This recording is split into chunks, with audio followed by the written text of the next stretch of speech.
वृंदावन के 7 ठाकुर, श्री राधा गोविंद देव जी, श्री गोपीनाथ जी, श्री मदन मोहन जी, श्री कुंज बिहारी, श्री राधा वल्लभ लाल, श्री राधा रमण जी और श्री जुगल किशोर जी। जब म्लेच्छों का आक्रमण हुआ तो 4 ठाकुर तो अन्यत्र जाकर विराजे। श्री गोविंद देव जी जयपुर में विराजे हैं, गोपीनाथ जी जयपुर में विराजे हैं, श्री मदन मोहन जी करौली विराजते हैं, व्यास जी के श्री जुगल किशोर जी पन्ना में विराजे हैं। 3 ठाकुर वृंदावन में, राधा वल्लभ, कुंज बिहारी और श्री राधा रमण लाल। तो जब वृंदावन में रसिक त्रिवेणी, रसिकाचार्य वर्य श्री हितरिवंश चंद्र महाप्रभु, रसिक अनन्य नृपति स्वामी श्री हरिदास जी महाराज और रसिक अनन्य श्री हरिराम व्यास जी, जब वृंदावन में ये रसिक त्रिवेणी श्री श्यामा श्याम के, राधा माधव के चरणारविंद की किसी अनिर्वचनीय भक्ति सुधा धारा की मंदाकिनी प्रवाहित कर रही थी,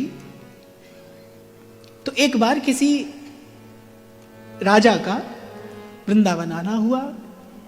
उसने सब ठाकुर द्वारों में अनेक अनेक प्रकार के आभूषण आदि भेंट किए।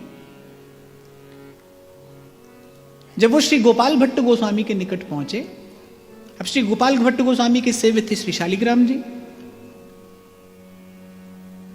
वो उन्हीं को विराजमान करके सेवा कर रहे थे। अब भाई आभूषण राजा के मन में जो था उनने भेंट कर दिया, पर वो पद्धराएं कैसे? चारों ओर धरे थे आभूषण।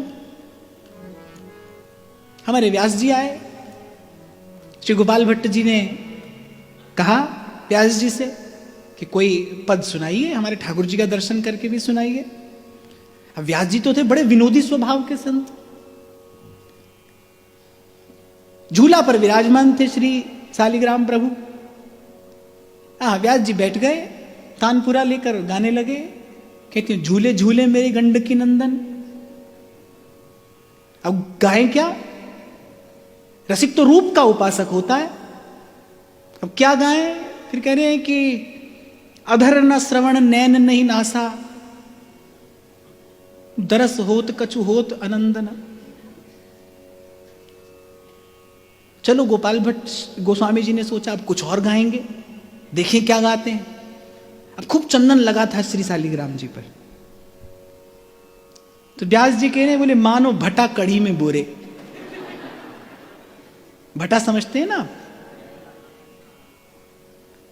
बोले मानो भटा कढ़ी में बोरे।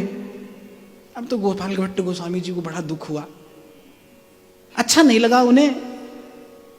पर इस घटना से वो जो थोड़ा सा नेक सा कष्ट हुआ ना श्री गोपाल भट्ट गोस्वामी जी के हृदय में, भक्त के हृदय के कष्ट का विचार करके ही भक्त वत्सल प्रभु श्री राधा रमण के रूप में प्रकट हुए।